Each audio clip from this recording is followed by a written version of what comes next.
Good evening. I'd like to call the meeting to order. I'd like to acknowledge that the town of Comox respectfully acknowledges that we're standing on the unceded traditional territory of the Comox First Nation. And first item is the adoption of the agenda. Second. All in favor?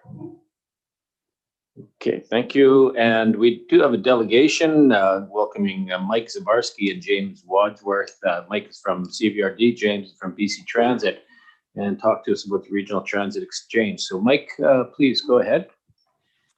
Yeah, thanks. Appreciate the opportunity to speak with council tonight.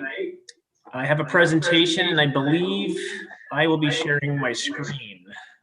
So bear with me for a minute here while I get that loaded up. Okay, hopefully you can see my PowerPoint here or my screen. Yeah. Great. Start slideshow. Okay. Yeah, again, thanks. My name is Mike Zabarski. I'm with Comox Valley Regional District, Manager of Transit and Facilities. And I also have with me James Wadsworth from BC Transit. We'll be co-presenting this. So just a bit of an overview and some background from me, then I'll pass it off to James. Over the last number of years, we've been really focused on the transit service and making improvements to the system as far as routes, frequency, and schedule, and all those things. We've been really successful at that. Over the last 5 years, we've had about a 28% increase in ridership, so things are working well, not including the COVID ridership, of course. But now it's time to focus on infrastructure. The infrastructure that supports our transit service is basically reaching the end of its life. It's at capacity. It's not the greatest as far as passenger amenities go. It has some challenges with inefficient routing, being located on private infrastructure like mall properties. So we worked with BC Transit and we've hired Urban Systems Consulting to do a study for us. That study is essentially nearing the end of its course here, and we presented a draft final report to the CVRD board. And we're now kind of going out to the various municipal councils where this infrastructure is located and looking for support or approval in principle from the councils for the exchanges and other infrastructure that are within your jurisdiction, so that we can then advance these projects. And the big piece that I kind of want to highlight is that we're trying to advance them into a grant program that is very attractive right now, 80% funding from federal and provincial governments. So we're looking for any feedback. We're obviously looking for the support on location and the concepts, and then we would bring out a final report back to our board, hopefully early this fall.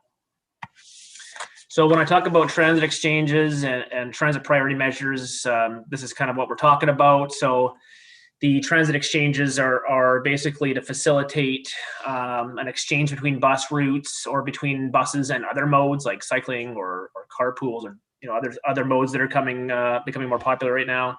It allows us to kind of store the buses when they're on a layover. They have facilities for the drivers to use, such as a bathroom, or the passengers, such as benches and garbage cans. So that's kind of what a transit exchange is. And the transit priority measures are basically features that allow the bus to move through congestion quicker, which is really attractive to the customers. It's a quicker trip, but also it's very desirable for the regional district because it saves us in operating costs if we can move through quicker. The infrastructure that we're talking about is focused on what we call the frequent transit corridor. This is essentially the bus routes that we focus our attention on, the higher frequency bus routes in the Comox Valley here. That's route number 1 primarily. And within the town of Comox, that's basically from the mall along Comox Ave up Anderton, and along Guthrie. So process-wise, we kind of started this off last summer. We had a number of options that were developed over the kind of winter and reviewed and evaluated, and basically that led to a preferred option for each of the locations and a set of priorities essentially that we kind of have come up with in the last little bit here, primarily the spring. One of the key elements of this process has been a working group, staff working group that consisted of people from each of the municipalities, including the town staff, but also our operator, which is PWT Transit, the Ministry of Transportation, and of course BC Transit. So along the whole process, we've had a good team to kind of help us and guide us. And with that, I'm going to hand off the rest of the presentation to James Wadsworth from BC Transit. And James, I'm able to advance the screen or the slides here because I'm obviously the one controlling this. So just give me a yell when you want me to move along. Sounds great. Thank you, Mike. So as Mike's saying, we looked at options in South Courtenay around Anfield Center, in downtown Courtenay, and as well as North Island College and downtown Comox. And all of these locations, what they do is they connect the primary frequent transit route that connects Courtenay with Comox. It's been very successful to date. And so we're developing the transit exchange plan to improve the bus routing, but also allow us to increase service as we move forward. We also looked out at Oyster River, at an option there where the regional services from Campbell River and the Comox Valley. So as Mike mentioned, we went through a process where we evaluated a number of locations, developed concepts and costs for each of these locations. And on the next slide, this is what we did in downtown Comox. We looked at locations that had been identified through previous planning work, reevaluated them. And we ended up going back to the location that we have right now in front of the mall on the west side of the street at Port Augusta as the best location. We went through a process and looked at it from a number of categories, including what works best for the rider, what works best for parking, safety, as well as how does it align with the local government plans. So through our planning process with staff from all of the governments across the region, the existing location on Port Augusta on the east side of the road scored the highest through the evaluation process. It also works well for the bus routing, where the buses come in to Port Augusta. They're from Comox Road as they're coming from Courtenay, and then they circulate around Port Augusta, Spelmora, and onto, I believe it's Stewart, and then back onto Comox Valley. And actually the busiest bus stop on the corridor here is fronting the mall on Comox Road, and that's part of what supports this exchange concept. Next slide. Pardon our blurry image here, but this is the concept. We do have buses right now closer to the corner on Comox Valley, and this expands the transit exchange across the other side of the driveway. It improves the customer experience with shelters, new sidewalks, and room for more buses in the future. So I'm just showing the preferred concept here, and we did some costing on this, and we believe we're estimating it right now to probably cost about $650,000 to build this transit exchange. Next slide. Now this slide here is talking about what we looked at for transit priority on the frequent transit route. As you can see, the route starts in Anfield and goes all the way to Comox.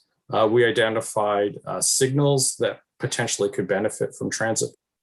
Some bus lanes on the Island Highway at 19A there and Ryan Road, as well as some potential options at Ryan Road and Cowichan Avenue, Lerwick and the College, and on Comox Avenue at Port Augusta.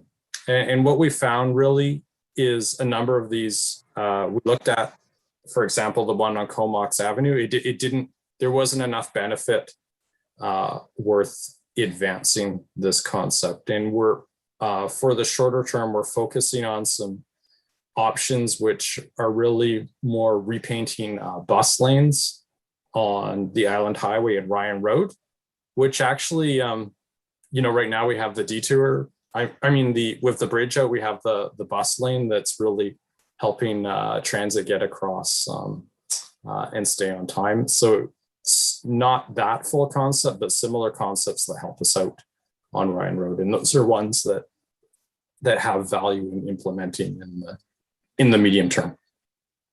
Next slide.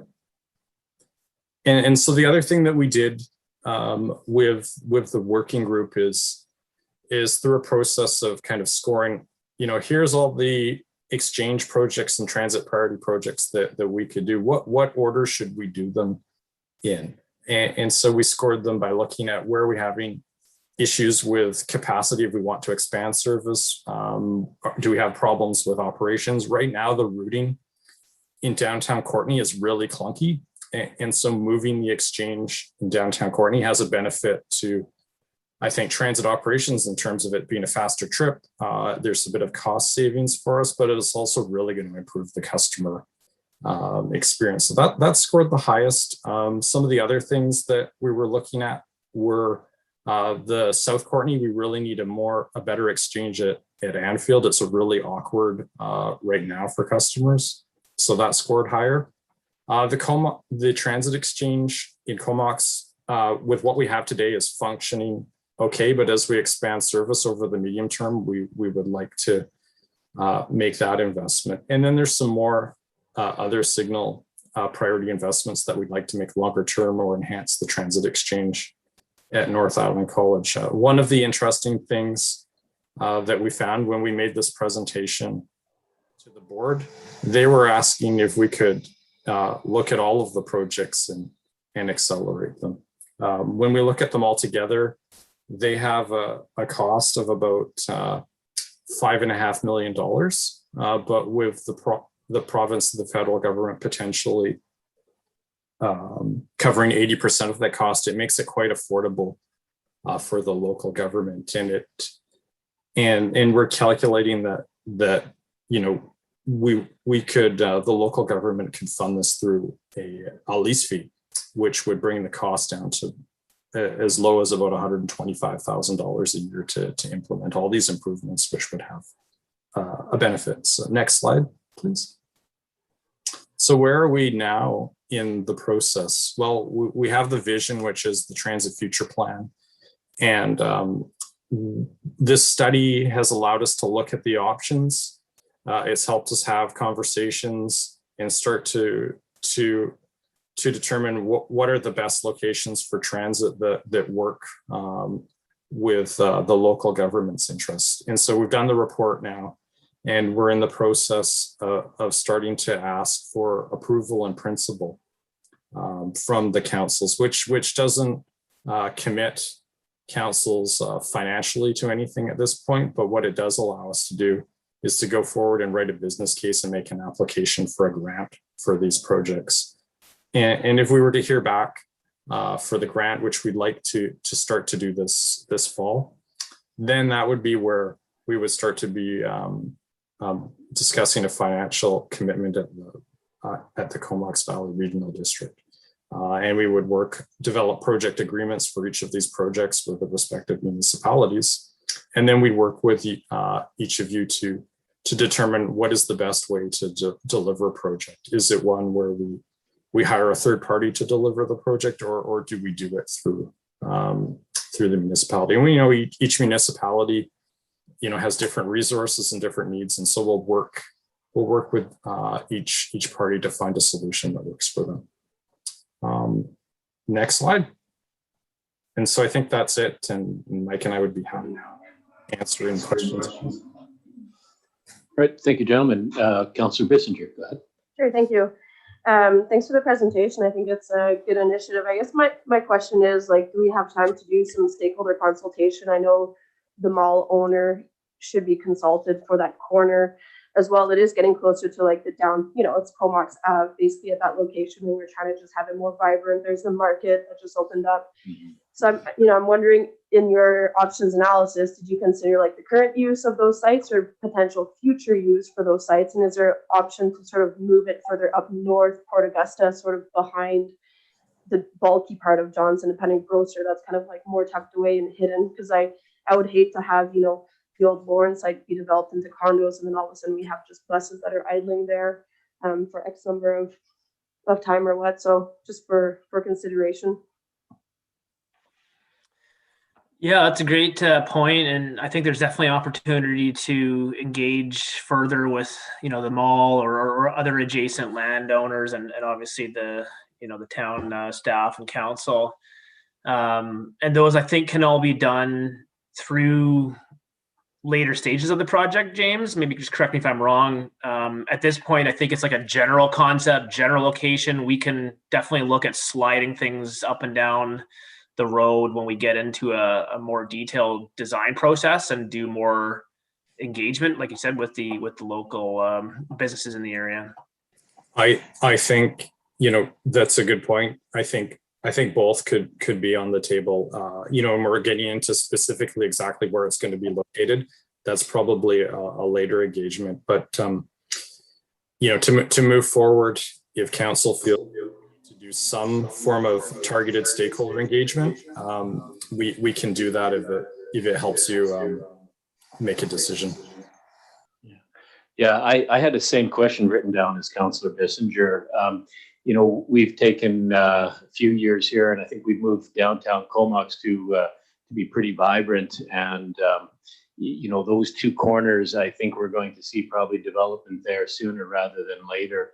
And exactly if we have a patio there, how long will the buses be idling? So they'll pull up there, the driver has to go to the washroom, so you're putting washrooms there, or just that it's going to be close to the mall? But the idling part, how long do you expect it?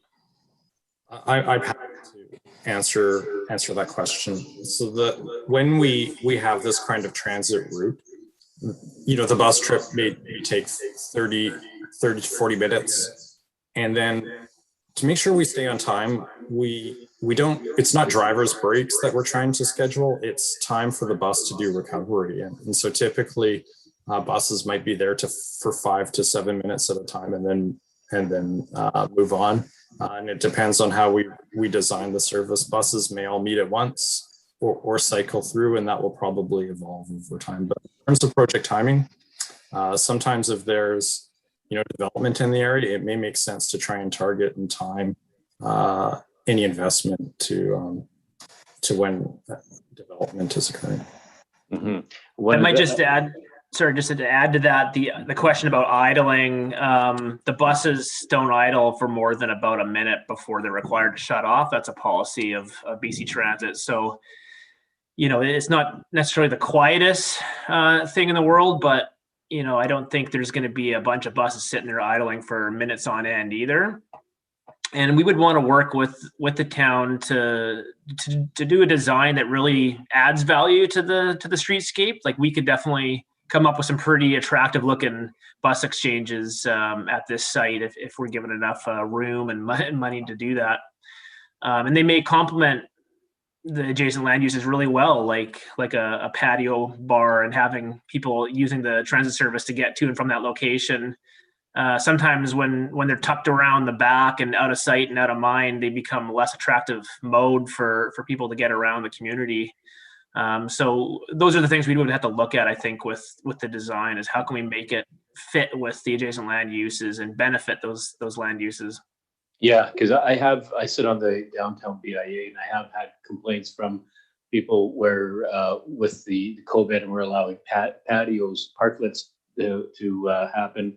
There's one on Comox Ave at Smitty's, and then right across the street, there's usually, whenever I drive by, there's two buses idling there for, it takes me a minute to drive by, so they're there the whole time, and people are saying they're trying to sit outside. They got these buses idling with the diesel smoke and that. So it's just something to be aware of. I think the initiative isn't a bad one, but we do want our downtown to prosper. I'm sure this will help, but we don't want it to hinder it. So do we have any other questions? Councillor Minions, I don't see you. I see your name. So if you have anything, you're going to have to speak up or put your video on.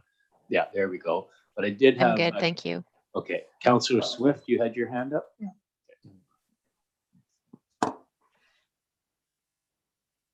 Can you hear me? Okay. Mike, I'm just curious, if you have the numbers for Comox. I know you said ridership was up 28%, but I'm just curious about Comox and what our ridership looks like these days. I don't have the ridership broken down by community. We don't really track it that way. It's hard to do that because people are getting on in Comox, getting off in Courtney. They're all over the place in the Comox Valley here. So it's really hard to say where the people are from, but we do know anecdotally that the the ridership is fairly strong throughout Comox. I shouldn't say anecdotally. We do have bus stop level data where we see some pretty good numbers at some of the bus stops, especially the one in front of the mall on Comox Ave, like James had mentioned there. And I would say generally the ridership from Comox is pretty strong, and to Comox as well. People going there to work or visit people. So we can definitely find those numbers. It's going to take a little bit longer for us to give you some specific numbers. Yeah, thank you. Okay, any other questions? Seeing none, hearing none. Thank you very much, gentlemen. Appreciate you. I did have one more brief thing to say. Sorry, it's James Wadsworth. Oh, yeah, go ahead, James.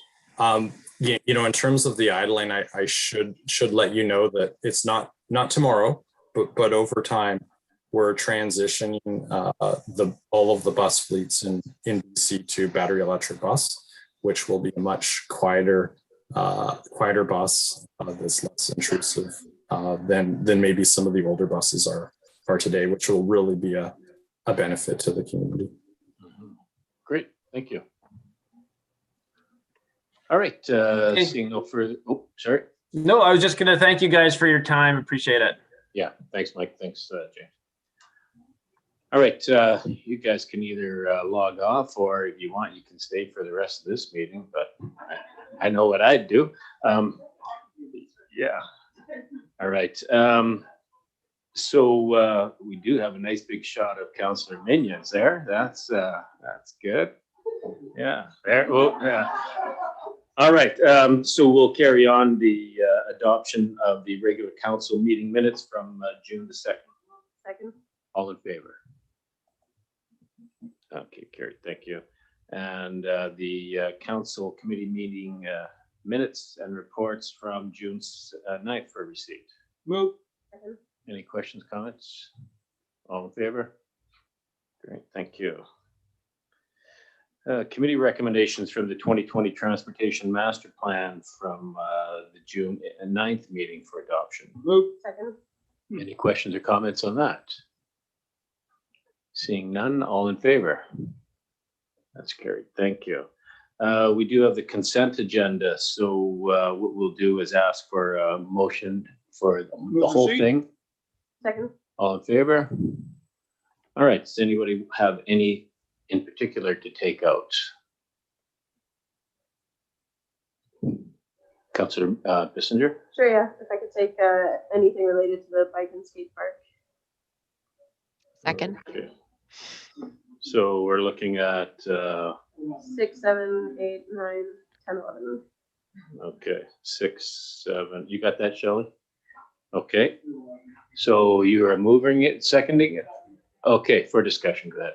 Yeah, I guess the question was just because we have that expression of interest that is closing, I guess, tomorrow or the day after. So just because we've had a lot of interest in bike and skate parks, if like a special attention can be given to that. I know a lot of the PACs were interested in submitting something. I'm not saying that's the end all solution. I think there's something down at the marina would be awesome as well.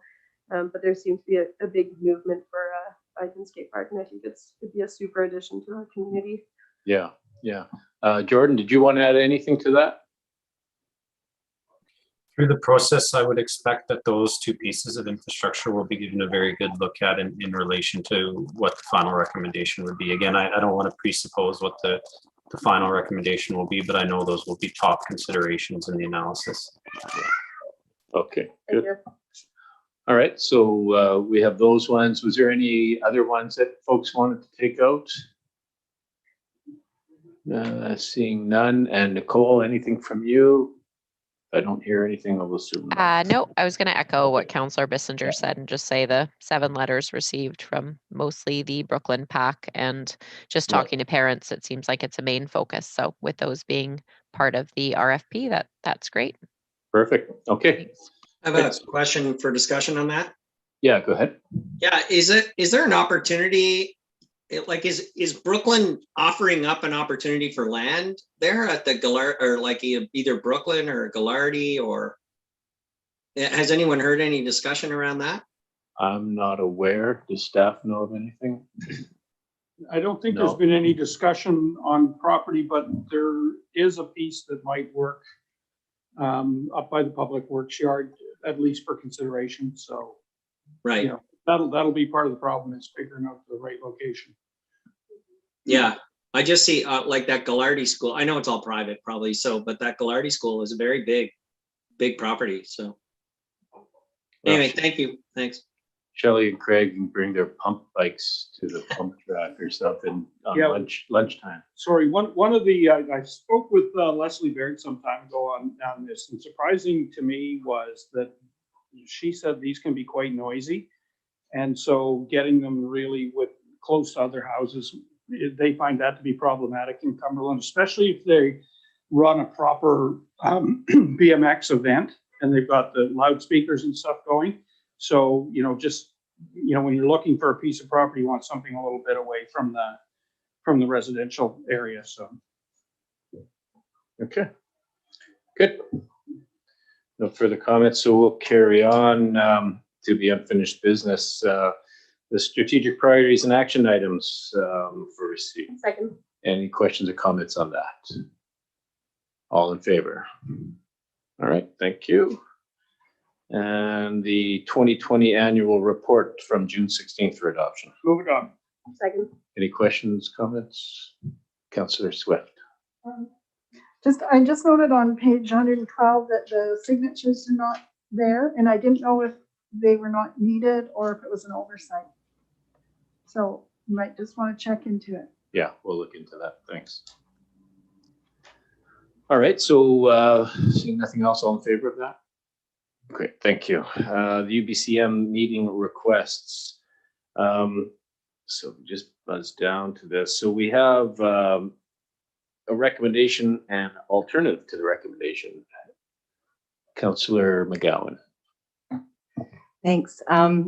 I know a lot of the things that I was thinking about are probably outside of our realm right now, but there are a couple of things that I would like to move, and that's talking to either the education or children family development, or no, it was the mental health, about the pilot project that was supposed to be starting here. And I spoke to a school board trustee who, there's apparently been 15 more announced, but no movement on any of them.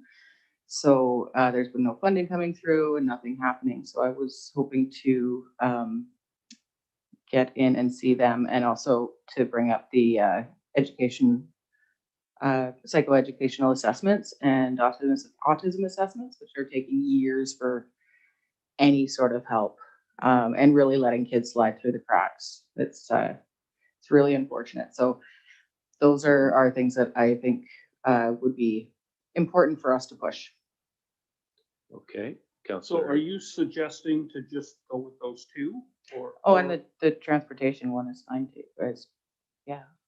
So the Well, you've got transportation- quite a list there, so I'm just. Oh, yeah. No, I had assumed that we would have a further discussion, but it's all good. Yeah, those are the ones with tangible projects and things that Yeah. are. Okay, So it's important that we have the Minister of Transportation Infrastructure. Yeah. You're suggesting also the Minister of Education and minister that deals with mental health. Yeah, mental health and addictions. Okay. So do we want a motion to, or? Yeah, does anybody else have anything else they would like to add into that? Seeing none, so then we'd take a seconder on that and we can discuss. Okay, I'll second what you just said. Second. Okay. So with that, does the clerk have something to say? Yeah, sorry, I was just going to suggest if it makes it easier, if you're all in agreement on the meeting with the Minister of Transportation, then pass that resolution, make that motion and pass that one. And then do them one-offs after that, following the template that is provided in the alternative. Move the recommendation. Second. Second. Okay, so all in favor of the recommendation? All right, that's carried. Thanks. And then as addition, we will take on the couple that Councillor McGowan had said. And so I think it'd be important to put a little bit of the onus on you to build up your own briefing note, executive summary, because you have that passion that would go with it, and it would probably speak a lot better. And so, we'd request that you'd be present to Not a to problem. make that. Okay, that'd be Not a great. problem at all. Councillor Minions. Yeah, I just wanted to second at the top of the page there, mostly under education or children's family development. Those are some of the points I sent in as well. And I do know that's more of an advocacy piece, but it's something that we are hearing out of the schools, and they're announcing programs that are then not starting. So I think that's an important enough one to advocate for. So my points, I believe, are most of the ones that are there are just around EAs, learning assessments. The budgets have apparently been cut in many of those areas. So I'd be happy to help Councillor McGowan in doing a briefing if this one gets passed by council. But I think as an advocacy piece, it's almost more important than some of the other ones, because it's such an early intervention thing that I think is super important. And I've seen it at our own schools and heard parents kind of saying how frustrated they are to see this being cut when it's a known early intervention issue. So I would be interested in helping that if that gets forward with Councillor McGowan. Okay, thanks. Any other comments on these? Councillor Smith.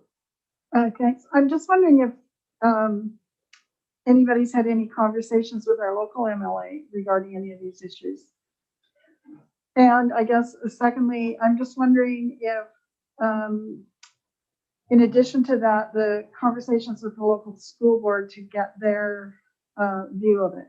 Because I know with education, there's always huge gaps, and is this what they see as the most critical thing? So I just need some context, I guess, and I'm just wondering, because I know when I was in the teaching world, it would take half a year to get an assessment for speech pathology, and then there was only 20 minutes of help a week for the last 4 or 5 months. So there's gaps in the system all over the place, and I just don't know if this is what the education system would be selecting. So I just curious about some context for it. Okay, Councillor McGowan, go ahead. Well, when as for the school board, I was speaking to Trustee McDonald the other day, and they were discussing that they were hoping to send a letter as well. And I asked about our advocacy, and she said, yes, it would actually most likely be very helpful to talk to them at UBCM to push that it is really important. When it comes to psych eds and assessments through school, one of the things that I was working on with the office that I was working on the last 4 years, we got calls for somebody to do an assessment privately outside of the school because they'd already been waiting for a couple of years and their child was failing and not wanting to go anymore. And like I fielded at least a few of these calls every week for years, and we had to refer down to Nanaimo. It's 25 to $4,000 per assessment, and it was taking, like, even in a private institution, it went from a 6-month waiting list to like 2 years in the time that I was working, referring people down there. It's not getting better, it's getting worse. And the kids that are not getting this assessment they either come out feeling like they don't get the help that they need. They don't get the supports. They don't get to know their strengths and their weaknesses and ways to work around it. And I think that's just one of the greatest things that we can do to help ease some of the traumas that do happen when people are young and make sure that they're on the best path that they can possibly be on. Because there's a lot of people that are being left behind.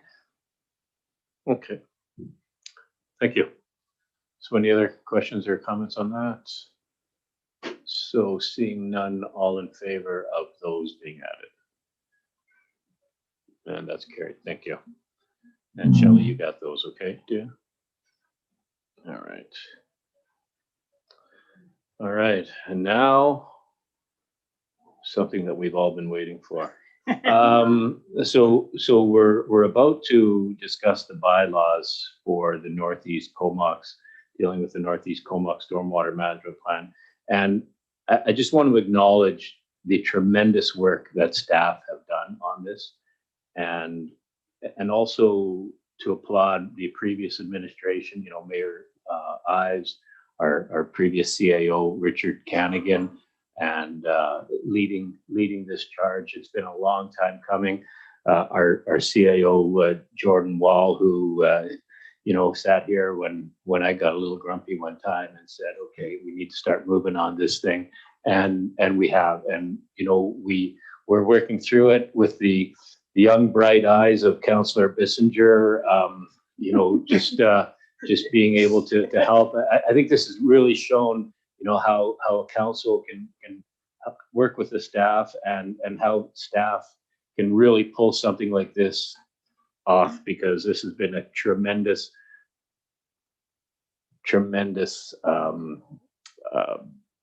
work in progress for many years. So having said that, so we have the Northeast Comox Stormwater Management Plan implementation, the bylaws. So we have many here. Can we move 1 through 5, A and B at one time, or do we have to go through them individually? I would like to.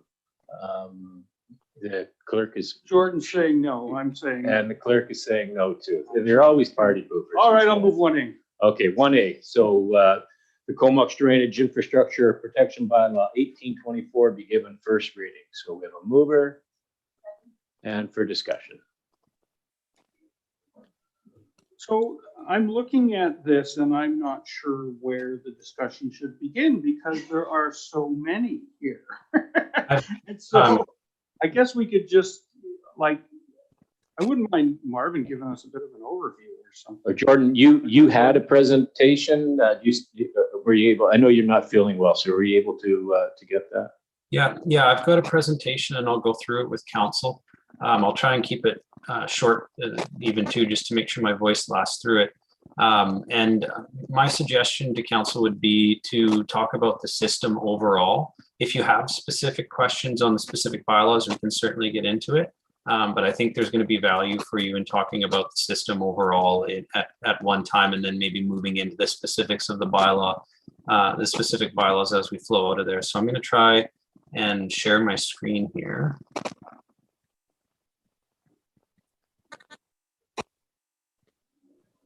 Okay. All right. So the Northeast Comox, and you guys can hear me okay? Yeah, and we got the presentation. Perfect. So the Northeast Comox Stormwater Management Bylaws.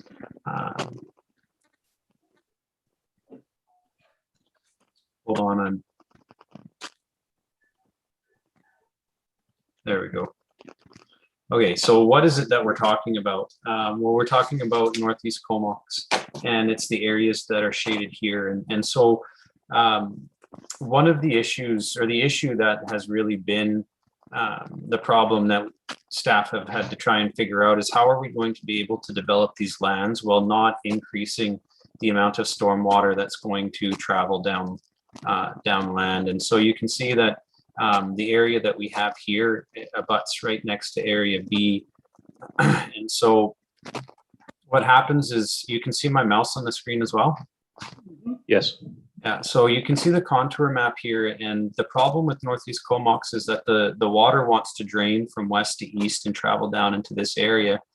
And this area is traditionally a marsh. So I think my understanding is when the town was first being developed, a lot of this area was drained, and it's very susceptible to flooding. And this flooding is only going to get worse over time. In fact, the studies done by the regional district recommended that the regional district move forward with managed retreat, which basically says when somebody's land use comes to an end, you don't allow it to be used again, and that land just simply becomes unusable moving forward. Now, that recommendation was never adopted, but it kind of gives everybody a sense of what we're talking about. We're talking about a very wet area that's only going to continue to get worse. And if we contribute to flooding, or we allow development that happens within Comox to contribute to flooding, there's a large chance or a large risk that we're going to get taken to court, and there's a lot of chance that we would lose those court battles. It could be very expensive for us. So in order to develop in Northeast Comox and prevent that downland flooding, we have a few constraints. So one, we need to make sure that our post-development flow rates equal our pre-development rates. And I mentioned already that there's liabilities concerns if we contribute to the downstream flooding. And another thing to think about here is, the town is not at the top of the food chain here. We're kind of right in the middle. And so we want to develop an approach that we can implement ourselves, that we turn around to the areas that have their stormwaters flowing into us and say, this is how we're treating you. Area B is a great example because we flow into Area B in some areas. Some of Area B flows into us. So this is how we're treating you, and this is how we would want to be treated as well. A little bit of the golden rule. So setting a standard that we're not going to cause issues downstream, and with that, letting the people upstream from us know that we're not going to allow them to cause problems for us as well. So just going back to this map here, this is the direction the water wants to flow. So the development that would happen in here, you're going to get water that tries to come in there. And so the challenge is, how do we get the water that we collect in here, which, by increasing the impervious when we're adding houses or development, so there's not as much water absorbed into the land, we need to get it to travel north into the Night Roads ditch, which is owned by the D&D and regulated by the province. And that's important because that's where the requirement not only is best practice that we're going to talk about later, that we need to make sure we can take water at a 1 in 100 year storm event, but we're required to actually make sure that happens so we can transfer into the D&D or into the Night Roads ditch, and then it can travel along into the Queen's ditch and then end up depositing into the ocean without causing flooding in Area B down here. So that's the challenge. And as I go through this, I can't see anybody on the screen. So if you have questions, I think it would be best, as we go through this, please stop me, but just know that I can't see you, so you'll have to say something. Is that clear? And is council aware that this is basically what we're doing, is trying to get the water to stop flowing this way and instead go up this way and join the regional storm systems at a speed and at a rate that isn't going to contribute to floods when we have a rain event. Yes, I think it's fair to say we understand that. Mhm. So how we do this is by utilizing two main pieces of infrastructure. You have your infiltration trenches, which is what's going to be, transversing through the developments that allow the water to fall, and go into here. So we don't have to collect all the water. We just need to collect the additional water that's going to be traveling over land because of developments like houses and roads and stuff like that. So the system's designed that we're going to capture this water. It's going to come into the infiltration trenches.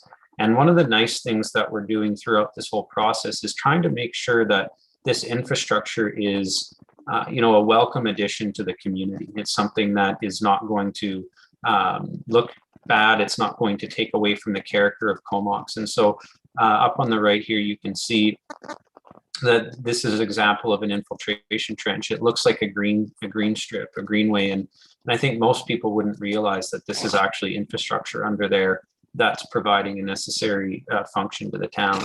So, the water will come in here, it'll absorb through the ground, it'll go through the infiltration gallery and into the pipes, which will take it, at a predetermined rate, and that will also take it into our dry retention ponds. So these will be throughout the developments, and they'll take them into what's going to be the big and noticeable feature of this system, which is the community use ponds. And so the community use ponds, and what we're going for here, are large ponds that are dry retention. So they're not going to hold water when it's not raining. So, the goal with this system is that within 48 hours of a rain event, all the water in the pond will have traveled from a gravity feed in the pond out again at a predetermined rate, to make sure that we're not contributing to downstream flooding. But the idea for these ponds is that they're going to be dry, and that for most of the year when we're not getting the major rains and especially into the summer, that it's something that the community can use. And so there was a lot of conversation with the developers, because they were wanting to see much steeper slope sizes, to make sure that these ponds didn't take up as much area. But one of the things we wanted to make sure is that these don't just become areas in the community that are tucked away or can't be used or eyesores. We want these to be community features that contribute to Northeast Comox and contribute to the amount of green space and green land there. So these are examples. This is an example of Langley at what this looks like, or what a pond will eventually look like. Now, one of the questions that still remains through this process is what the size of the ponds are going to be. And the town, when we moved through this, made the decision with council to allow the developers to pick the size of the ponds to service the land that they have. So, one of the options could have been that the town built the ponds, the town built the infrastructure, and that way we could have built one or two large ponds that served the whole area. But that got really complicated and a lot of risk for the town, because you didn't know when people are going to come in to develop and what changes would happen. So we decided to go down the route of allowing developers to build ponds and systems that will meet their own needs. Now, fortunately, there's a lot of incentive for people to work together, because the more ponds you have, the more expensive it is. It's much cheaper to have one large pond than two smaller ponds. And so with the town moving forward on this and the developers kind of understanding where we're heading, there's been a lot of land consolidation and cooperation, cooperation in the Northeast Comox area as developers are working together to either consolidate their smaller pieces of land into larger pieces, or to work with each other to buy into ponds that somebody may be building. So, on the private side, we've seen, really good, just a really good work together and cooperation from the development community that maybe hadn't been there in the past.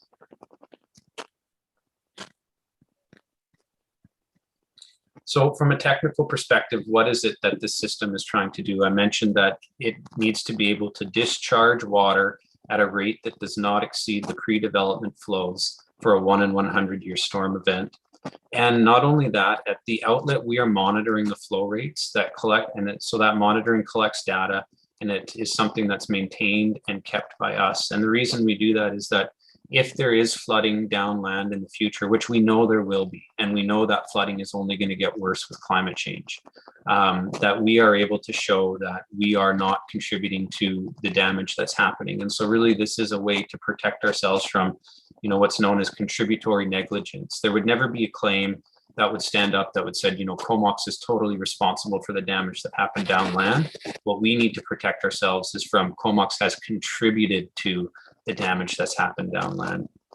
So the data is stored and accessible by the town. And again, we're looking to have these ponds completely drained within 48 hours of a water event. And that's to try and minimize the risk, to increase the amount of time that land can be used. And the slopes that I was talking about before are quite gradual, and you can see them on the side there. And the goal is that when these ponds do hold water, if you ever had a younger child or a kid or even a pet that went into the pond, that they'd be able to use their own power and get out. So they're community safe. They're meant to be community features, and they're meant to add to Northeast Comox, not kind of be tucked away or unsightly. So what is the cost of the proposed system? The cost of the system is the construction of the ponds and related infrastructure, and then the ongoing maintenance costs. So the ongoing maintenance costs, we right now anticipated about 20% of the cost of construction per year. And a lot of this stuff has to be worked out, and that's why, we've got a range between $1,000 to $2,000 per home, which just shows you we don't have a ton of confidence or accuracy in what those numbers are going to be. But that's about what we anticipate the cost is going to be per home per year in order to continue doing the maintenance on these. And the way that we're going to do this is we set up a local area service, which means that the cost of maintenance of the ponds is only paid for by the people who are using the ponds and the infiltration. Only the people who are within the system. And it's not necessarily, I'm just going to go back up. It's not necessarily everybody within Northeast Comox, because we may have one pond that services this area and one pond that services this area. You know, it looks like we're going to have one pond that services just a part of this area. Only the people who are serviced by that specific pond are going to be paying for the cost of that specific pond. So we may have 3, 4, 5 local area services. So people who are using the infrastructure are going to have to pay for the cost of that infrastructure. So it will not be subsidized by other taxpayers. Jordan, could I just ask a question? This is one of those once bitten, twice shy questions. When we did Dakota Place, they put a lift station in, and the developer was supposed to tell the buyers that there was going to be an increase in taxes to pay for that. It was a local service area plan, I believe, we put in place. So he did. He told all the builders, but then the builders turned around and sold it to the homeowner, and they didn't know that you were actually going to get a higher tax. Is there a mechanism to make sure that when you go in there to either buy the land to develop it and or the end user, so they don't get this shock of getting $1,000 or $2,000 a year extra tax bill? I know we did it somehow on Dakota Place. I'm not sure how we did. And if you don't know a way, could we get a report to show how we could do that? Because it turned into a real, there's people to this day that are so pissed about that. Yeah, Marvin, do we register the local area service on title? I don't believe that we can. Land title office really doesn't like, unless it's a statutory authority, to put a notice on title, like to be used as notices. I believe the former treasurer, Don Jaquest, he developed a mechanism in terms of a mail out. And I think the mail out came from the town. But again, that was fully out of his office. Yeah. Anyway, it's just one of those things that, you know, as we move through this, I'd like us to be able to do that, because it affected a lot of people. And, you know, as I say, to this day, that was 10 years ago, there's still, you still hear people fuming about getting this extra tax bill that they didn't know was coming. Yeah, and to your point, we have talked about that and the importance of making sure this is known, because this is not going to be a small. It has the potential to not be a small charge, right? $2,000 a year is not an insignificant amount. You know, over 10 years, that could be, you know, $20,000 out of somebody's pocket. So it's something that we have been talking about, and we're going to continue. And to your point, we'll try and make sure to develop a system that people are aware of when they come in. What their costs are going to be. Jordan, it's Pat. Can I ask? Ahead, Yeah, thanks. In line with Councillor Grant's question, can we not issue or attach a covenant at development permit stage when someone comes to us, you know, with application? I'm fairly certain we can attach a covenant to each property that could state something like that. Well, and that's kind of what I was asking Marvin, if whether or not that can be registered on title, so that. Yeah, Marvin's got his hand up here, and then I saw Councillor Minions as well. So Marvin. Yeah, it was about the registrar at land title office. Started probably about 8 years ago. Anything that resembled using a restrictive covenant to essentially provide a flag or a notice, they stopped registering them. So we have a few items that, like a phased development agreement, that we can register a notice on title with development permit, but those are in statute. If we don't have the statutory authority, and I don't believe we do on something like the local improvement area, then they won't register the covenants. I know that Don Jaquest found a way around this, so I know there is a way. We can figure it out. I just want to make sure that it happens on these. No, I hear council loud and clear, so we'll make sure to continue those discussions and see what we can do. You know, the best case scenario is that we are able to find a way to get these on title. And if we can't, then we're going to have to do some other things to make sure that the developers and builders are making this clear. Okay, and I had Councillor Minion's hand up, I saw. Yeah, I think this has probably been now talked out between them, but I know on Dakota, for the pump station charge, that was like an extra utility charge. It wasn't quite as high as this one will be, but it did not show up on title. And for the first couple that I saw, the builders didn't have to disclose them. And then all of a sudden it came as a letter that builders were having to disclose it, sign it. And I don't know if they had to keep it on file or send it into town, but it somehow became in the builder's responsibility to ensure they had signed off, the people were aware of this charge that was being forwarded on, and just a simple signature on that form was, it seemed to serve the purpose at the end there. So, but it was not on title. So I'm sure there was a reason why it wasn't on title. Okay, thank you. Charging the think you builders can- worked. Thanks. Okay, Jordan, you can carry on. Oh, I have one more question, Russ. Oh, sorry, Pat. Yeah, no worries. Jordan, you talked about the usage of the land in the dry weather. Do you envision like a greenway or like a community park like setting? And if that's the vision, may not be a popular statement, but could we not invoke some charges to the greater population of Comox if it was a multi-use pathway, greenway, so it wouldn't burden just these homeowners? So we can set the local area service, and if somebody could tell me if Clive is on, because he'll correct me if I'm wrong here, but we don't have to go after 100% cost recovery on the local area service. We can set the cost recovery that we want to do at whatever rate we want to. We started this kind of with the thought of moving it to making sure the cost is paid for by the people who are going to be using that infrastructure. So, when we're looking at these ponds, they're probably not going to be, multi-use paths. They're probably not going to be, a traditional park. They're going to be open fields that could be used. And so could the rest of the community come in and use those fields? I think that they could. I don't know how likely that would be, because we, obviously we can't put infrastructure there just because the water is going to be, it's going to be underwater for a portion of the year. But as far as, could we work something out so that not the entire cost is borne by the people within the area? Yes, we could. Clive, I just want to double check that you can hear us on this? Yes, I can hear Yeah. you. Yes. Is there anything you would like to add to that?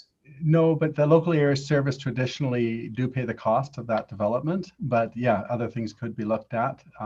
But in this case, these are the properties that are requiring that infrastructure, and usually that is the group that would be paying for the infrastructure, like we have with other local area services and lift stations and so forth through the town. Right. Okay. Thank you. Ken, did you have? No, I was just going to say, if you want to see one of these, I believe there's one in Courtney on Hawk Drive down the bottom. There's a playground, and then below that there's a swale, and they use that. And it fills with water from time to time and then drains out. So give you an idea of what it looks like. Okay. And Pat, nothing further at this time? Okay. Thanks. Jordan, carry on, please. Okay, I think we made it through this slide. Yeah, this is where we were. So again, the ongoing maintenance costs would be covered within the local area service. So, we are anticipating the 20% of the construction cost per year. That number may come down in the future as we become, one, have a little bit more practice with it. Two, we'll actually know what the costs are. So one of the things we have to be careful of is that when we set the amount that we're going to collect from the local area service, and we have to do that and get the permission of the landowners, which will happen prior to subdivision. So it'll be the developers who will sign on to it.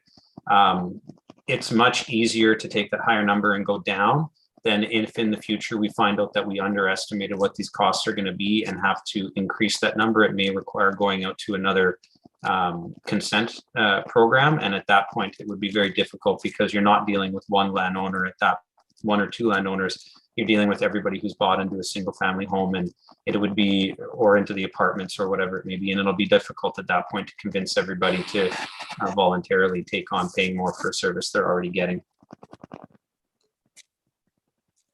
So the benefits of this system are that the preset guidelines for developers. So that's something that we hear from the development community quite often, especially right now with the turbocharged markets that we have. Is we don't, the developers kind of tell us we don't really care what your rules are. We just want to know what they are so we can meet them. And this will let everybody know what the guidelines are up front. So if they hire the right people to work with us, they're going to be able to get this stuff done and front load their work, so that they're not tied up through the approval process for exorbitant lengths of time. And, like I said, if they hire the right people, a lot of what is going to happen here is that the design process is going to be signed off by their engineers. Obviously, we're going to check it to make sure everything's done correctly.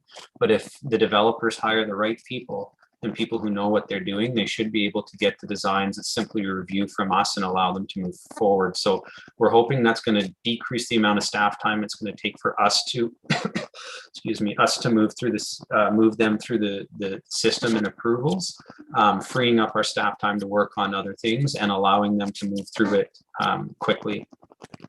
We're going to greatly reduce the liability for the town, as we're going to have tracked data on how much water we're actually moving down land. So if somebody does come and try and serve a contributory negligence claim against the town, we're going to be able to show, beyond a reasonable doubt that we haven't, that we're not responsible for the damage that that they believe we may be. Through this process, the town will own the infrastructure. So it's a requirement of the subdivision process that we will get the ponds, we will get the infiltration galleries. And that means we can maintain them and make sure that they are properly functioning now into the future. A worry about just having this maintained by property owners is that they don't maintain them properly. And over time, the system loses its value. Jordan? Yes. So with that, and maybe this question is more towards Shelley Ashfield, but I see there's could be a lot of more expert public works staff needed for something like this in the ongoing maintenance of them. Do you foresee the need to hire any staff for this? Extra staff?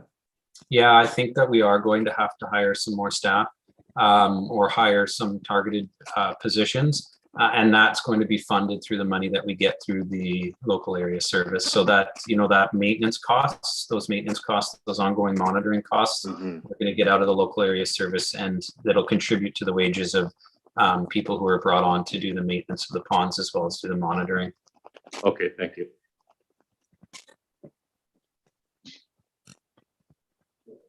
Sure, thanks.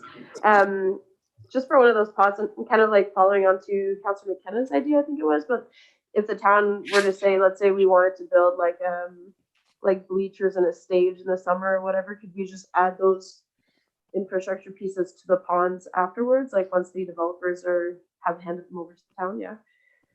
Yeah, absolutely, we could do that. And then we could also we could do that. And then to the point that Councillor McKenna was making, those would be costs that would be shared by the entire community and not likely recovered through the local area service. So that could be a way to improve the assets within the area for the entire community and have that community pay system. And if I can ask, just one more, kind of like a comment, I guess. The first thing that I thought of when you said, this thing will be dry in the summer and wet in the winter, the first thing that went to my mind is an amphitheater.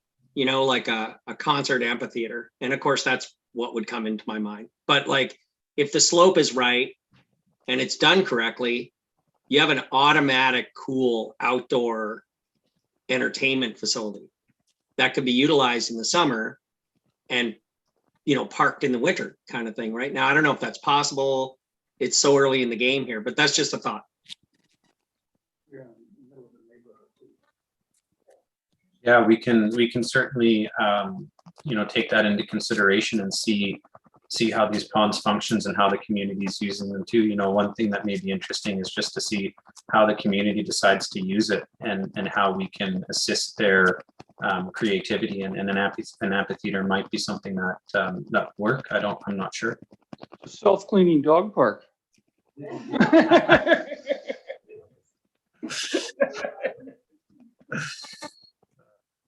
Okay, thanks, Jordan. You can carry on. And the last benefit to the proposed system I mentioned earlier, and that's allowing developers to move at their own pace. So We're not requiring any developer to come in and put up the cost for the entire Northeast Comox area and take the risk of not getting paid back through latecomer agreements. The town is not on the hook to build this infrastructure and try and get repaid as developers buy in. The developers will be able to move at their own pace and service their land at the pace that they want to do. So the negatives of this proposed system: the ponds are expensive to construct and maintain. This is an expensive endeavor. It's a high, a high service level, high class, I guess you would call it, solution to the problems that we have, and it's going to be expensive to do so. A smaller number of large ponds would be best for everyone involved. We do see those conversations taking place. We do see landowners and developers realizing the benefits of this and trying to coordinate and cooperate. But we also have instances where this isn't happening because, because just the value of land is so incredibly high that some developers are willing to say, yeah, whatever, we'll build our pond and go. I want to develop now. I want to sell my land now and get my money out of it. So we are seeing both cooperation and people moving forward at their own speed. And then, another negative of the system, it's a long-term maintenance cost for the ponds and related infrastructure. We are going to be we're likely going to be required to maintain these indefinitely. Maybe at some point the land downstream just becomes so unusable through climate change that managed retreat happens. But it's not something we can bet on. I think we need to be prepared that this is going to be a piece of infrastructure that needs to be maintained in perpetuity. Jordan, as we go, because this is kind of new and you're talking about the expense of constructing the ponds, if we find that we've got some overkill in here or that maybe we've gone a little too far, is there an opportunity to sort of scale back as we go if it's appropriate? Or is this going to be kind of written in stone for the next 100 years? No, these can definitely change. I mean, one of the things is once the pond's built, it's built, and any changes that happen, it's not going to be economically feasible to go in and reduce the size of the pond, for example. I think once the ponds are built, they're going to be those sizes. Now, having said that, once we, hopefully as we learn and get better at managing these things, the yearly costs of maintenance are going to come down. Perhaps in the future, the technology will develop better so that the data monitoring, which is a significant portion of this, is going to decrease. So that could save money. There's definitely things that could decrease over time. And I would, as much confidence as you can have in saying anything is going to decrease in cost over time, because that is, because that always happens. Right. But I do expect that we will see decreases as we get better at managing these things, as the technology gets better, or, even perhaps as the need to protect ourselves from liability downstream decreases. We may not have to put as much time and effort into the system. But as far as adjusting the actual bylaws as things go, yeah, we can do that. But having said that, once the pond is built, it wouldn't be economically feasible, I don't think anyway, to go in and make changes at that point.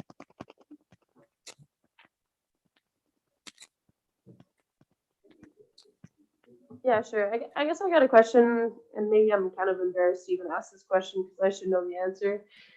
But I know, the wing, like CFB Comox, built a bunch of ponds a couple of years ago, and they were designed by McElhaney, who's got some good local knowledge, and they were built or designed to the 1 in 100 flood event, rainfall event.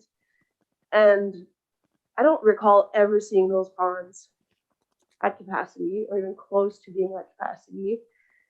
And I wonder, just because McElhaney's been involved, have they done a postpartum? And that's why I'm embarrassed, because I should probably follow up on that, or I should request that to see, has there been a postpartum done on it that might, change the way that we're moving these bylaws forward and do a 1 in 10 year storm event instead, and just have less overkill. And like I said, I feel super non-smart for asking the question, but I just think, maybe I'll go back to work tomorrow and actually have a look through our files and to see, or just pay attention. I'm just trying to think of the times I've driven past through Night Road on a big storm, and I don't recall ever seeing huge amounts of water and same thing, they're like dry ponds, so they're meant to just drain within 48 hours. But my recollection of it is that it's never actually been at capacity or even close. Like I feel like I've seen max like 2 feet of water in there. Maybe that's my own ignorance for not paying attention. Yeah, I'll turn it over to, and no, it's great questions. I'll turn it over to Shelley to ask some of, or answer some of it. But as far as the size, the design size and what those standards were, or sorry, let me go back to one point you made, is whether or not we needed to go to the 1 in 100 storm event. And that is something that we do have to do. We have to do the 1 in 100 in order for the province to let us discharge into the Knights Road and into the Queens, the Knight Road ditch and into the Queens ditch. We have to design it to that 1 in 100 standard, or else they're not going to let us discharge into it. So we can't move down from that 1 in 100 standard. Now, this is where I'll turn it over to Shelley. If Shelley, you want to talk about maybe the process and how the infiltration rates and the amount of retention required was decided upon, and what work they did in, and whether or not the pond constructions on the D&D land was taken into consideration. Yeah, just a bit of glitch there. So I think I got it all, but I'm not sure about the ponds on D&D lands. I think they were built and designed for the 1 in 100 year event as well. The fact that, you know, we haven't seen that much water in there. There are dry ponds, but I don't think we've seen a 1 in 100 year event in the last 10 years. So that event is, you know, we just have to plan for it. So when it does happen, we have the infrastructure in place that can accommodate it. I'm not sure. Maybe can you talk a little bit about, if you can, about how the rates and the water capture sizes were determined? You know, what type of, how the modeling was decided upon and used. So yeah, so we have the phase 1, 2, and 3 that McElhaney did for this area. That's been over the last number of years, 5 to 7 years. All of those phases and reports are on the town's website. So the first phase was basically figuring out what was there, what the pre-development hydrology, geology is happening in that area. And also looking at basically a regional analysis to try to model what was happening in that area. So they actually looked at 42 years of actual data that they got, that they can compare from a regional analysis, bring that into the model for Northeast Comox so that they can get those pre-development flows as accurate as we can. They also added in the climate change to the year 2050 based on the data from the University of Victoria, the PCICC, which I can get. So planning ahead for the 100-year event and also for the climate change, so that, we don't want to build something and then 10 years find out that wasn't large enough. So we needed to accommodate for that climate change. As Jordan mentioned, we're acquiring that land. We're also asking for, I think it's 10% for the ponds. Let's confirm that. But we're also asking for additional lands so that for the ponds, it's 10% future increase. So if we find out, say, 25 years from now, that actually climate change is that much more significant, we have that ability that we can expand the pond, and similar with the infiltration trenches. So it's just getting as much as we can now so that, in 10, 20 years time, basically that infrastructure is built for us. So that was part of the phase 3, is in that we put in that climate change, the 2050 1 in 100 year events, 5, 10, 20, and then 100 of the pre-development. And then they reran the model. And then that's what we came up with, or McElhaney came up with the sizing for the infiltration trenches, and then the pond sizes as well. So which is in the bylaw, so that can accommodate for that. And I know the guidelines for the Ministry of Transportation, I think, are actually looking at the 1 in 200 year event for bridges and that type of infrastructure. So the 1 in 100 year is definitely best engineering practices moving forward. So I think that's obviously what we wanted to make sure that we followed and achieved. But a lot of other municipalities who are at the 1 in 10 are actually now looking at the 1 in 100. I think it's just the reality with climate change and where we're going, that we have to make sure that we have this infrastructure in place for as long as we can, and then at the best engineering practices that we have. Shelley, the Aurora Cannabis Detention Pond, what rating was that given? 1 in 100 years, 1 in 50 years? Because quite often I see that right near the brim, almost overflowing. You know, you get 4 days of solid rain, and it's right near the top. So what rating is that? Yeah, so the Aurora is at the 1 in 100 as well, but their pond is still acting as an erosion and sediment pond. So the outflow of that of their pond was basically blocked off or controlled to allow for some of the sediment. So it's still an active sediment and erosion control pond as of today still. Oh, I gotcha. Okay, thank you. Any other further questions for Shelley? No. Okay, carry on. That concludes the presentation I had prepared. So we're happy to answer any more questions or facilitate discussion for council. Well, I know Councillor Bissinger had some really good questions, I'm not sure which bylaws they were in as we go through here. So do we just want to speak to those, or do we just want to go 1A, move, second, discuss? CAO, what would your preference be on this? Yeah, so I think that when we make the changes, we want to make sure we have the exact wordings correct. And since we're only going through the 2 readings today, we can bring those changes to council at the next meeting. But as you said, Councillor Bissinger did bring up a couple of very important points that we need to get clarification and make a few changes. Okay, yeah, so we're still in the safe spot here for just reading first and second. Yeah. Okay, so for number 1A, the Comox Drainage Infrastructure Protection Bylaw 1824 be given first reading. We already did that, and then we're on to the next one. Okay, so did we vote on We that didn't one? vote on it, no. Just need to vote. Yeah, okay, so all in favor? All right, Move 1B. okay, 1B, seconder? Okay, for discussion.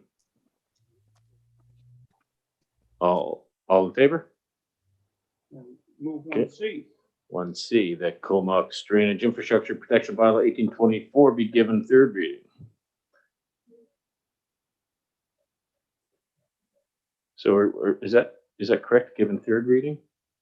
Yeah, okay. So we have a mover, so we need a seconder. Second. Okay, for discussion. Yeah, for discussion. Yeah, go ahead, Councilor. So I thought we were going to do 1 and 2, go back, make some changes, and then come back to 3. That's what I was thinking as well.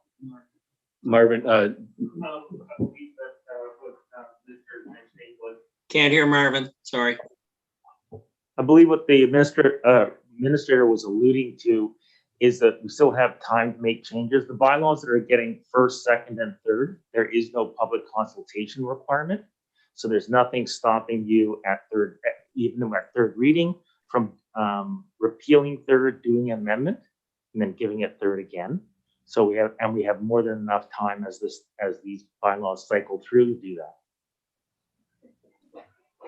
Yeah, we can do it that way. We could also just do first 2 readings of everything today, and then come back, do third, and adopt. So maybe I'd recommend that we just do first 2 readings of everything, and then we don't have to repeal third. It'll just save us. It'll save Shelley some recommendations come the next meeting. yeah, some heads nodding around. Same. Okay, So should we defeat the third motion or the third reading? it wasn't seconded. I don't believe it was seconded, so We didn't recognize the second on, so Yeah. I'll just let it drop. so we'll just leave that one. But thanks for bringing that up, Pat, because I was thinking Yeah. the same. So we're at 2A, that Comox Highway Use Bylaw 1920 be given first reading. Move. Any questions or comments on that? All in favor? Move 2B. Okay, 2B, then the same one for second reading. Seconder? Second. Okay, and any questions or comments on that? All in favor? And then Okay, move we'll go to 3A. 3A as seconder. Okay, and for questions, comments, Councillor Bissinger?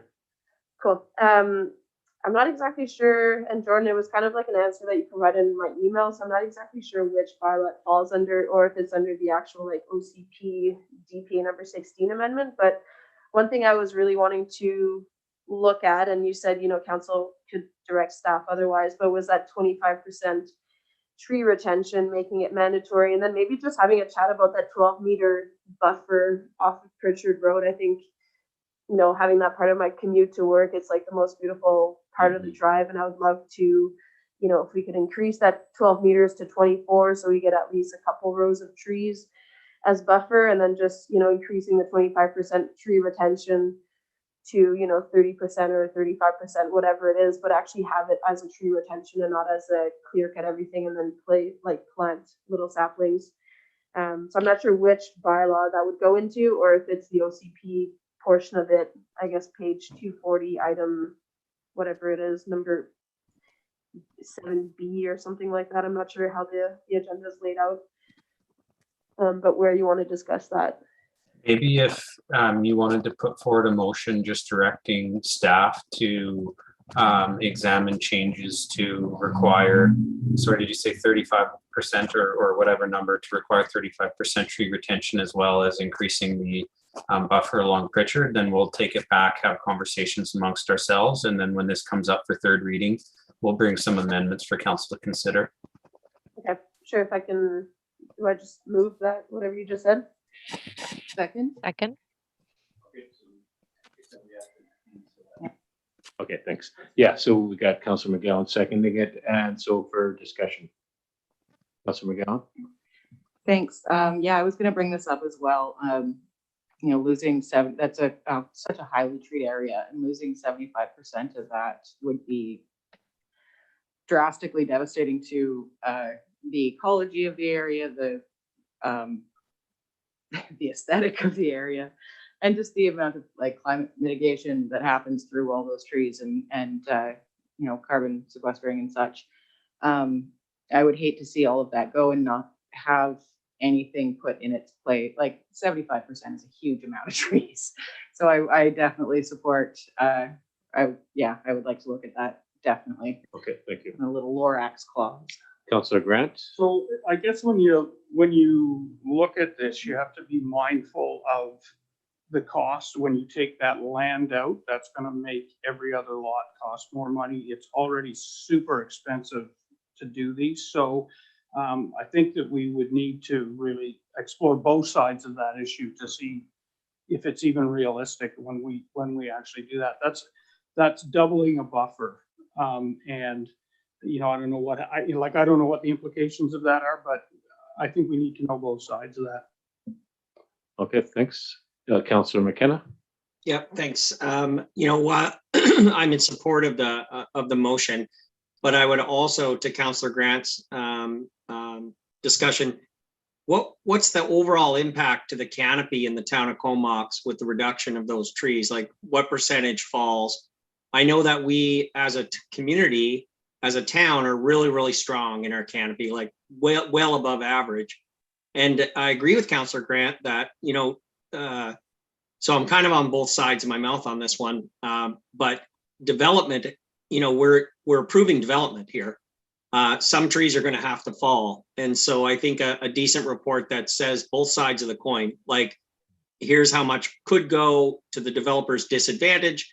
Here's how much, advantage. And then here's how much could go to the developer's disadvantage. And then I'd like to see kind of an overall, and I don't know if that's hard to do, but an overall tree canopy estimation, if you took down, X amount of acres of these trees and just see what it does. So we can have a little more facts around it as well.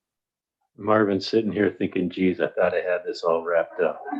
So I agree that we do need to take a look at both sides. So that's the motion. So thank you, Councillor McKenna. Any other questions or comments on that? So all in favor of that motion? The clerk, I know we still have 3A that is. I was just hoping to get clarification on the motion, the 25 meter or percent. Can you share that with Alex? Can you share that with Shelley after? Sure, yes. Or Okay, yeah. So I guess what I had to ask was just to look at potentially increasing the 25% tree retention and getting rid of the option to clear cut 100% of the lot altogether. And then just looking at the 12-meter buffer from Pritchard, see if we can either double it or if there's a happy medium. But that would be part of the staff analysis to suggest that, and like Councillor Grant and McKenna and Yeah. Mayor indicate, just to look at both sides. Right. Okay, so that is passed. So we were discussing 3A when this came up. Did we have a seconder on 3A? Want to do it again? I'll just move that. Second. There you go. Okay, Now we got it. so we had the discussion, came out this, so all in favor of 3A? All right, that's carried, thank And I'll you. move 3B. 3B, that be given, that 1977 be given second reading. And that's, any questions, comments on that? Seeing none, all in favor? Okay, and 4A, I'll move 4A. Second. that's the Comox runoff control bylaw 1919 for first reading. So we have a mover and seconder. Any questions or comments on that? Seeing none, all in favor? Okay, and Move for 4B. second reading for that. So any questions or comments? All in favor? Okay, great. And then move 5A. Second. 5A, that is Comox Drain Connection Amendment Bylaw 1928. So we have a mover and seconder. Any questions or comments on that? All in favor? And then move 5B. 5B is second reading for that. So mover or seconder for that one? Second. Okay, any questions or comments? Comox comments? All in favor? All right, thanks. So 5C, we have the, oh, no, we're going on to 6A now. And that is Comox Building Amendment Bylaw 1922 for first reading. I'm sure Ken will move that. I moved that. Okay, oh, and then a seconder for that one. Any questions or comments on that one? All in favor? Okay. Move 6B. 6B, that same one, 1922 for second reading. So seconder, any questions or comments? All in favor? Okay. Now, what is the status of 7? 7, that bylaws 1824, 1920, 1977, 1919, 1921, 1922 be brought for adoption with Comox Official Community Plan Amendment Bylaw 1976, 2021, and Zoning Bylaw Amendment 1983 and 2021. You know what, Mayor, with the changes that we have to make on the second reading on some of these, why don't we just completely skip this motion and we'll bring them back. We may bring back the changes that council has asked prior to when the OCP stuff comes. So you might look at this prior to that. And if you skip this motion, we'll be completely fine. So. Okay, so That's what I was getting at. council okay with that? Skip this one. Okay, so we'll move on to, oh, sorry, Councillor Swift. Yeah, if I could just have a question on that. I'm just wanting some clarification, and maybe it'll come later, but just so I understand, on 1983, the setback requirements from the ALR and the difference between the multi-family and single family. Wondering if Marvin or somebody can speak to those. Yeah, Marvin, I'll let you handle that one. Yeah, you want that now or when we get to that before? Oh, no. That is itemized agenda. Marvin, can you turn your mic on? Sorry, I believe that's item, C. Still can't hear you. I believe that's item C on the agenda. So it's coming up? All right. So, yeah, so we were at B, right? That'd North, be, yeah. yeah, Northeast Comox Stormwater Management Plan Implementation, the OCP Amendment 21-2 So introductory I'll move report. 1.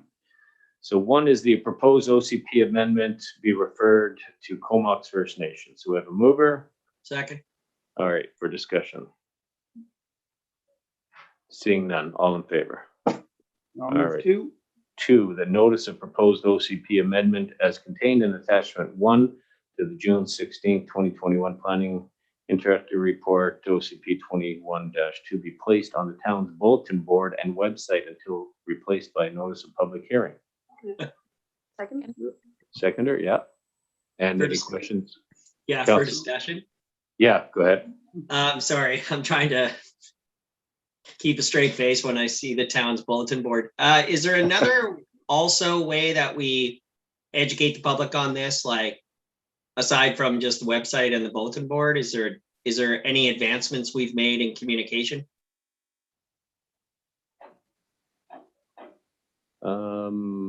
Marvin? Yeah, so we'll put things out on social media as well. I'm not sure if these ones are going in the paper, Marvin. No, that would be at the public hearing. Yeah. Because we always, like, we hear from our residents all the time that they haven't heard about stuff, right? And I don't blame them, because I doubt they go to the website every day or even go to the town's bulletin board. So coming out of the council meeting today, we will meet with the communications officer, and that's actually something that we're going to be doing from every council meeting moving forward. And there will be recaps of what's gone on in the council meeting, what the decisions were. So I think that you're going to see a much higher level of engagement for the people that want to be in the know, to see what has happened and what's moving forward. So these items will be contained in that communication that goes out either tomorrow or Friday. That's awesome. Thank you. Great, thanks. Any other comments or questions on that? All in favor? And I'll move up. Three, that the January 2021 planning report PR 21-1 as contained in attachment 2 and June 16th planning introductory report OCP 21-2 be posted on the town's website. So we have a seconder on that, Suhi? Second for comments, questions? Aye. All in favor? All right, thanks. And I'll move C. C, Northeast Comox Stormwater Management Plan Implementation. This is the ALR buffer introductory report. So bylaw 1983 be given first and second readings. So seconder, Councillor Grant moves, so Councillor Bissinger second. So for discussion, Councillor Swift. So Marvin, can you clarify that for me, please? Now that we're there. Okay, mic's on. So yes, the report submitted by McElhaney Consulting recommended that in this case, in Northeast Comox case, we're not proposing any new roads or trails along our boundary with the ALR. So in that case, the report recommends a 30-meter setback, building setback. So it's a 8-meter vegetated buffer, sort of trees,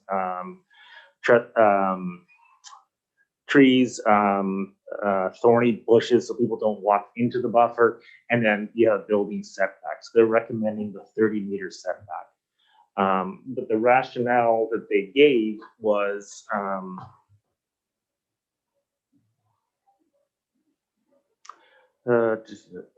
is to limit trespassing and dog conflicts, damage to crops or equipment, litter, and traffic conflicts. So when staff took a look at this, we know that in terms of recent presentations from the ALR, one of the most detrimental things to put beside ALR land is large lot single family. So single family, because people will buy in, yes, they're beside the ALR, but they'll see it as a natural area as opposed to a working farm.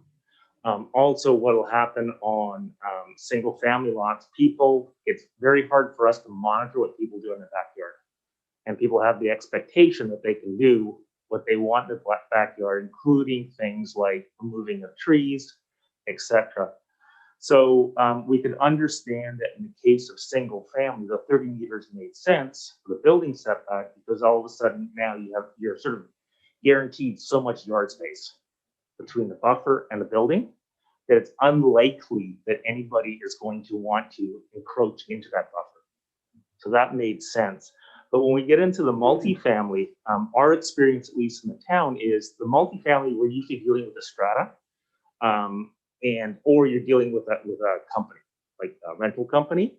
They're very used to rules and regulations.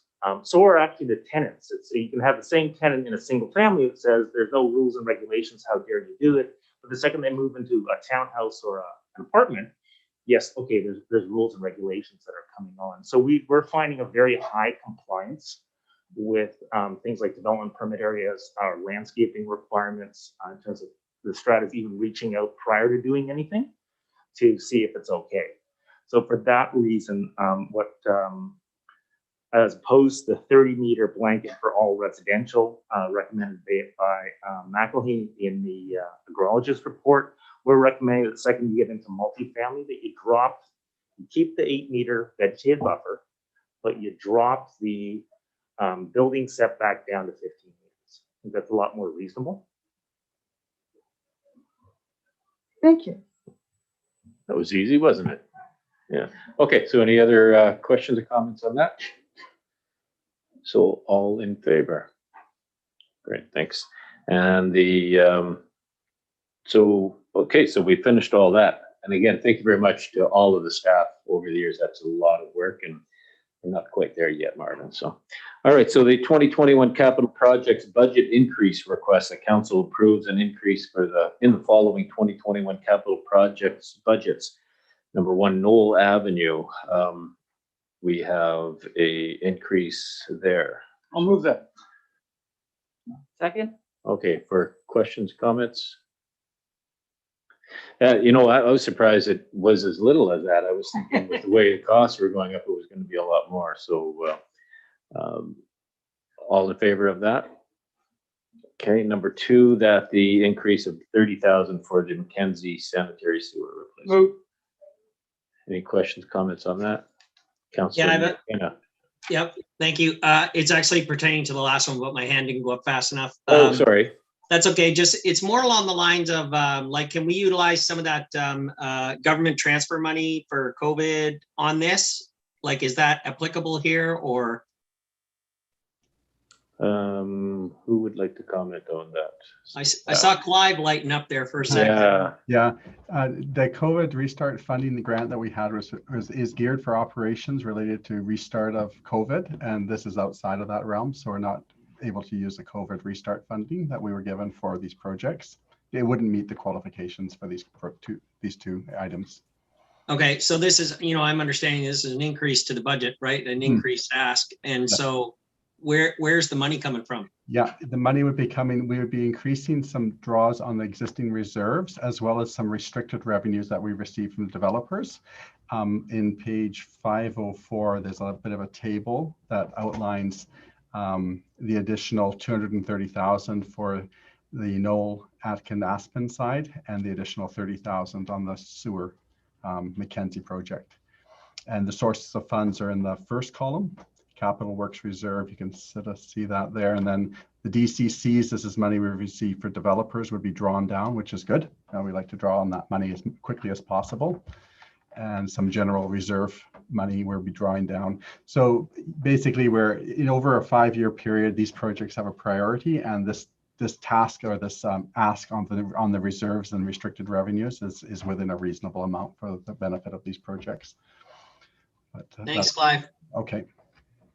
Okay, so does council have any issues? We already voted that in favor, so yeah, I don't see any hands up or anything. So, okay, thanks, Pat. And sorry for not seeing you there. So we had a mover and a seconder, I believe, for number 2. And any comments or questions on that? All in favor? And that's carried. Thank you. All right, we will go down to reports from members of council. So I'll start here with Councillor Swift, McGowan, Grant, Bissinger, McKenna, and then Minions. Councillor Swift. Thank you. Very briefly, attended the Sewage Commission meeting yesterday, the Water Commission meeting yesterday, where we talked about the continuation of the water efficiency plan. And of interest is, since its inception in 2009, water consumption per capita has dropped 23%. For an average, it's gone from 569 liters per person to 437. Oh, here. Yeah. Around and about June 21st, they're going to start the flow from the water treatment center. It could take about a week for you to notice any difference, but eventually you're going to notice probably some colder water. And over time, maybe some less chlorine in it, but that will be an adjustment that will have to develop over time. And there'll be an official opening in October. And the CVRD meeting, we had a presentation from the Island Corridor Foundation. They're estimating the railway section from Victoria to Courtenay at about 350 million. We also had a presentation of the audit, and there was some discussion about UBC8 resolutions that we might take forward, but I don't think we really decided, we just brainstormed some. And that's my report. I have a question. So with the new system coming on, will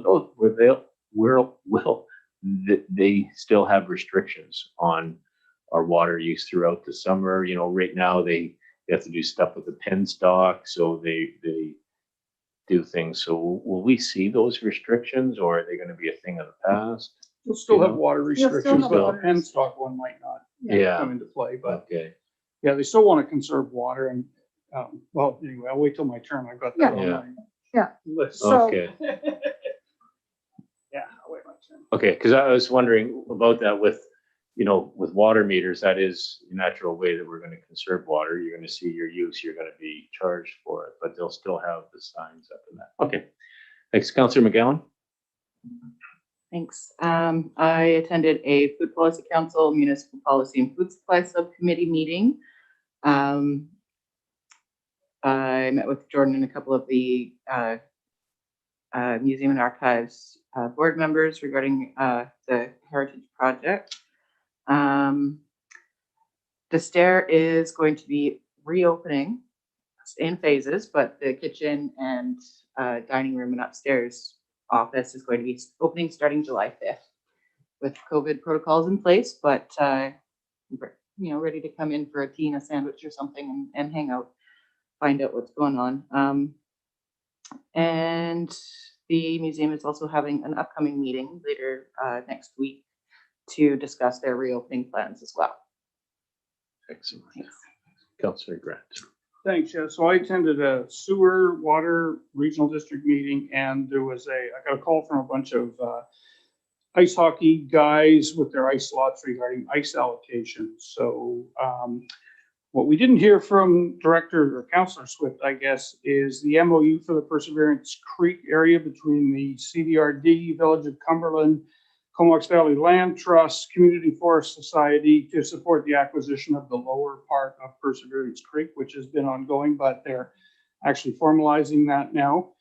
We also got a report on water meters where we actually got some accolades on this because Comox has 54% of the houses on meters and Courtenay has 8%.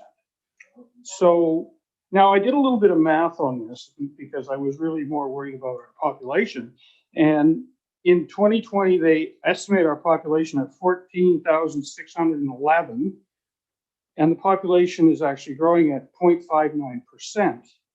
So if you do that math, you come up to, at the end of this year, 14,698, which keeps us below 15,000. So there's hope here. That's all I'm saying. I don't know how accurate that is. Councillor Swift talked about the water treatment plant, and we heard from the CAO of the Island Corridor Foundation. So they're looking at restoring rail, and one of the reasons they're doing that is they really are interested in the rail and the trail. And the problem with the rail right now is that if they don't use it for rail, it reverts back to the original owners.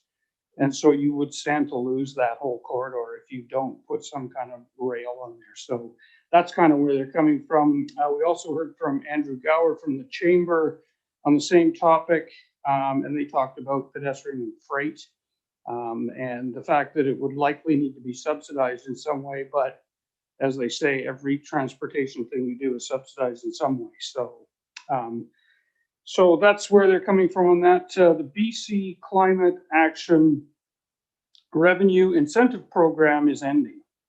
And so we've used that several times over the years. It's going to stop, and the RD is sending a letter saying, could you please replace the program with something else? Union Bay will be coming into the RD in July, so that's kind of big news if you're in Union Bay, I guess. And Mosaic Forestry has all the necessary permits to log in the Langley Lake watershed right now. So we're sending a letter asking them to stop for a year and let Union Bay figure out what the impacts of that will be on their water supply. And we also had the Friends of Strathcona Park sent a letter to support for a grant they're applying for iced tea, largely around parking for Strathcona Park. It's a bit of a conundrum where you can pull your car in and use the park. So, and then I got an impromptu call for ice allocation at the sports center. I had 15 reps from teams come, and they all represent about 25 to 30 players each.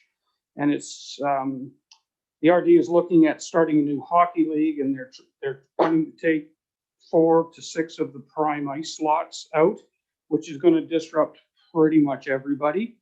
And some will lose altogether. And so what they're wanting to do is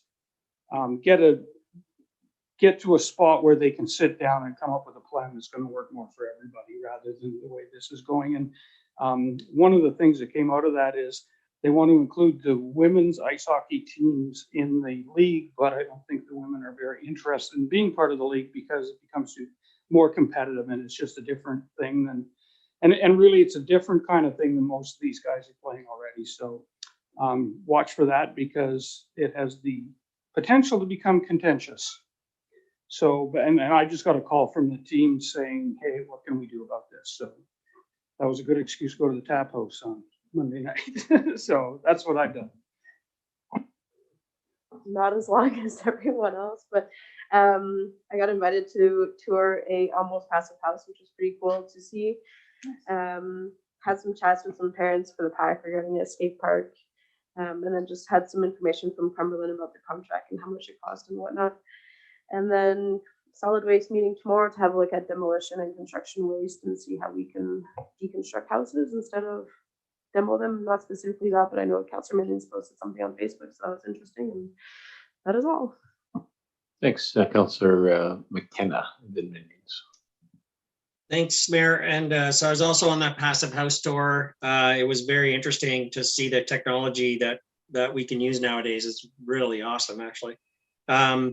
Spent a lot of hours actually interviewing with Vancouver Island Regional Library Board, and we had our final 2 candidates today, so the executive director selection should be forthcoming on that. And then I spent some time with 2 community groups, one doing an online festival coming up here. Vancouver Island Music Fest is coming up online, so just look for that. It should be a pretty cool festival. And then one group is doing live shows at the Philburg this summer. So they're going to do 9 live shows with a musical theater band. So that'll be very exciting for anybody who wants to see live kind of musical theater. They'll be capping it to 50 people per. And tomorrow's Community Justice Center, but I guess we won't report on that until July. So there you go. Thanks. Thank you, Councillor Maidens. Thanks. I'm really happy to hear that live music is coming to the Philburg soon. That's great news. So thanks for that. I was at a sewage commission meeting, which was pretty short and sweet. Toured the almost passive house, but again, not passive house, but just interesting to see what's going on in that world, as we don't always get to see that architecture and design.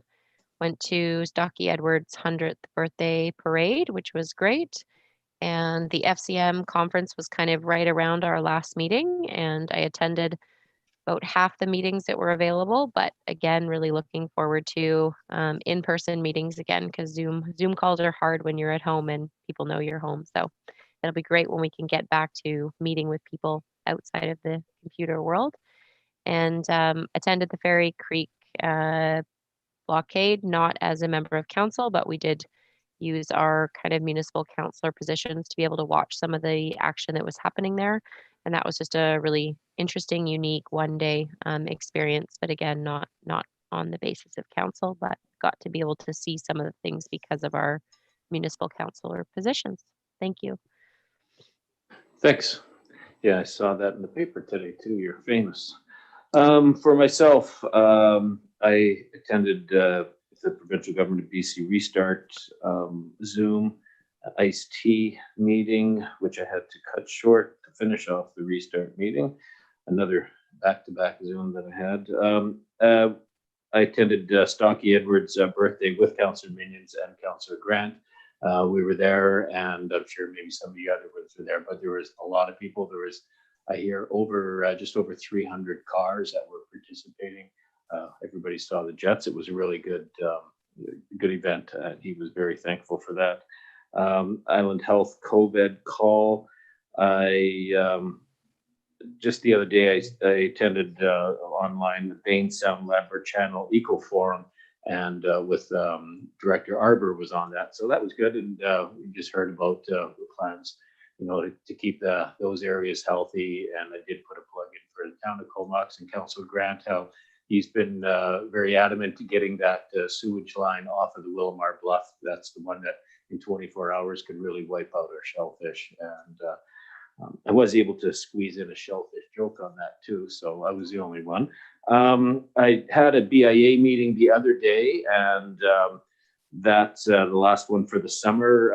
On that, they did want to thank the town for the new garbage cans that are down at the marina. You may see them. They have the Museum of BC, Victoria, something on there. But there's a solar panel on the top. So if you're wondering what that is, because I was and had to ask Jordan, that's a compactor in there. So you put your garbage in there, and that'll charge up the compactor. We're getting such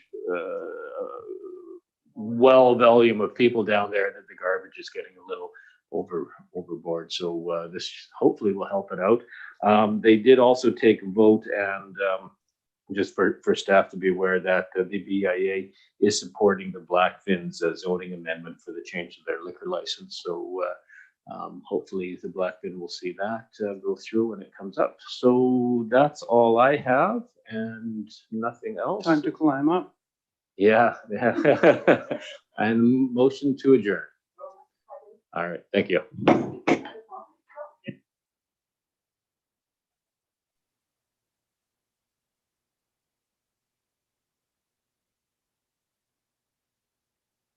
Good night.